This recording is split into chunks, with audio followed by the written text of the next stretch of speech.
ውድ ተመልካቾቻችን ዛሬ በተከሰተው አደጋ በሰንበቴ ከተማ የተከሰተ አደጋ ነው። ያው እንደዚህ ላይ ተኝቷል።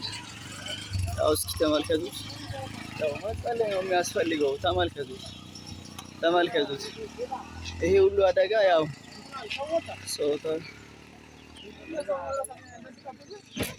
ተመልከቱት። በጣም የሚገርም አደጋ ነው። ያው በጣም የሚገርም አደጋ 2,000 ብር እኮ ያዋጣ ነው ሌላ ፈልጉ ነው የሚሉት። ተመልከቱት። ትኝት ባለ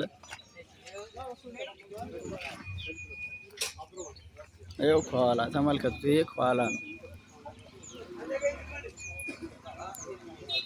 ያው ጋይስ ፈጣሪ እንደዚህ አይነት አደጋ አይከሰት በሉት።